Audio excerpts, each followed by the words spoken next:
దీక్షలో పాల్గొనడానికి దేవుడు మనకి కృపని అనుమతించాడు. ఉపవాసం చేసేటప్పుడు మనము గర్వంగా, గర్విష్ఠులుగా గత కాలంలో ఉన్నటువంటి తప్పుల్ని మనము ఒప్పుకోవడానికి ఇది దేవుడు మనకు అనుమతిస్తున్నాడు.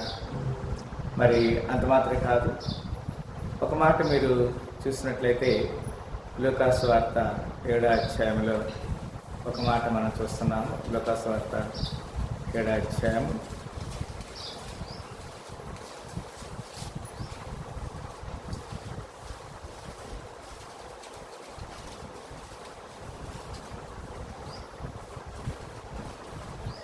లూకాసు వార్త 7వ అధ్యాయం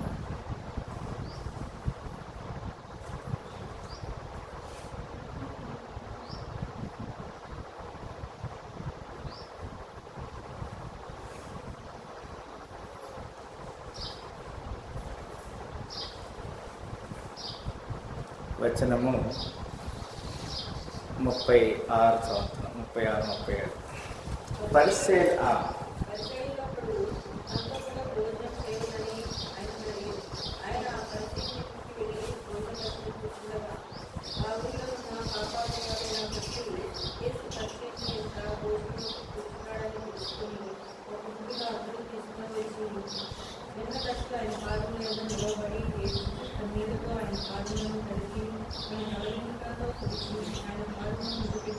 చాలు.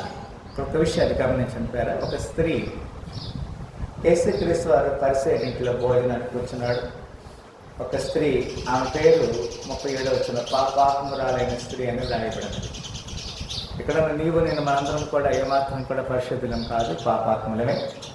ఆమె చేసిన పని ఏంటంటే, యేసుక్రీస్తు వారు ఆ యొక్క పరిసయ్యుల ఇంట్లో భోజనానికి కూర్చున్నాడని అక్కడికి వెళ్ళి ఒక అత్తరు బుడ్డి తీసుకొని వెనక తట్టుకొచ్చి కదా. అయితే ఈ పని చేస్తున్నప్పుడు 39వ వచనంలో ఆ యేసుక్రీస్తు వారిని పిలిచిన వ్యక్తి, ఈమె తప్పు, పాపాత్మురాలు, ఈయన మంచివాడని నేను పిలుచుకున్నా. ఆయనను పిలిచిన పరిసయ్యుడు అది చూసి, ఈయన ప్రవక్త అయిన ఎడల తను ముట్టుకునే స్త్రీ ఎవరిదో ఎటువంటిదో ఎరిగి ఉండను, ఇది పాపాత్మురాని తను అనుకున్నాను. ఆ తర్వాత యేసుక్రీస్తు వారు ఒక ఉపమానం చెప్పాడు. ఇద్దరు వ్యక్తులు ఉన్నాడు. ఇద్దరు వ్యక్తులకి ఒక యజమానుడు రుణస్థులుగా ఉన్నప్పుడు ఒకడు 500 అప్పుతున్నాడు, ఒక వ్యక్తి 50 రూపాయలు అప్పు ఉన్నాడు. 41వ వచనంలో ఇప్పుడు వీరిద్దరూ అప్పు తీర్చలేక 42వ వచనంలో యజమాని దగ్గరికి వెళ్ళినప్పుడు ఇద్దరిని క్షమించాడు.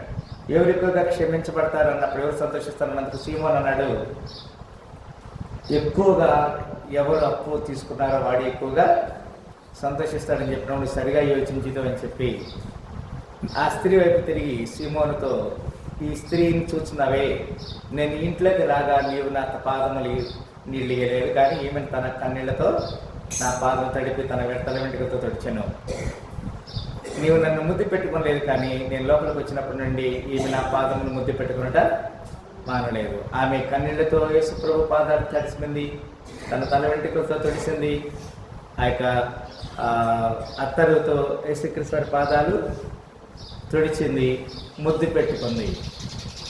ఇక్కడ నీవు నాకు నూనె అంటలేదు, కానీ ఈమె నా పాదములకు అత్తరు పూసింది. ఇక్కడ ఉపవాస ప్రార్థనలో మన తప్పులు ఎన్నున్నా, మన అపరాధములు ఎన్నున్నా దేవుని దగ్గరికి వచ్చి నేను తప్పు చేశాను ప్రభు అని ఆ స్త్రీ ఏ విధంగా అయితే తప్పు ఒప్పుకుందో కదా, తను యేసు ప్రభుని ప్రేమించిందో, ఎక్కువగా ప్రేమించిందో, నీవు నేను విస్తారంగా ప్రేమించాలి. ప్రార్థన పెట్టుకోమంటే మనకు భయం సంఘంలో.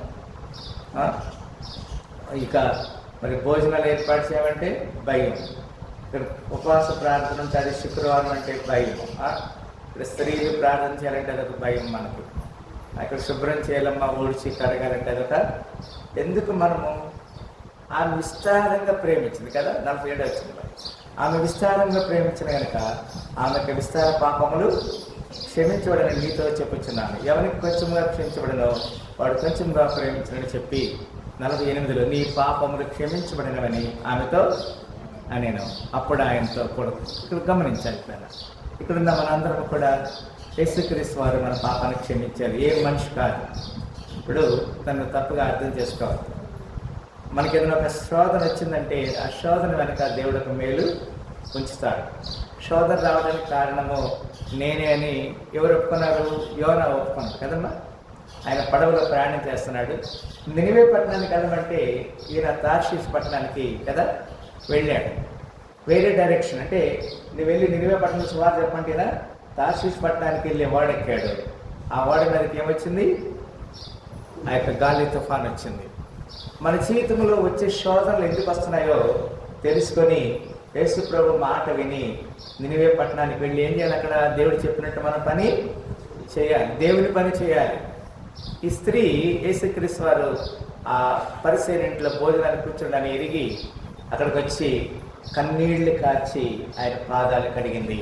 తన తల వెంట్రుకలతో పాదాలు తుడిసింది, ముద్దు పెట్టుకుంది. అంత మాత్రమే కాదు, అత్తరు తీసుకొచ్చి ఆయన పాదాలు కడిగింది, పూసింది. ఈ ఉదయకాల సమయంలో నీ ఉపవాస ప్రార్థన, ఈ 40 రోజుల ఉపవాస ప్రార్థన దేవుని ప్రేమించేదిగా ఉండాలి. ఆమె చెప్పండి హల్లెలూయా. నిన్ను నువ్వు ప్రేమించుకోవటం కాదు. నీ జీవితము మంచిగా ఉంటే నాకు ఓకే, ఐఎమ్ ఓకే, నాకు టైం లేదు, నేను రాను, నేను చర్చికి రాను, నేను అక్కడికి వెళ్తాను, ఇక్కడికి వెళ్తున్నాను, ఇవన్నీ కదయ్యా. ఇవన్నీ చెప్పకూడదు దయచేసి. మనము విత్తనానికి ఏమొస్తుంది? ఫలము అదే కోస్తాం. మనం ఏమి కోస్తామో, ఏమి కోయాలనుకుంటామో కదా యేసుక్రీస్తు వారు చెప్పారు.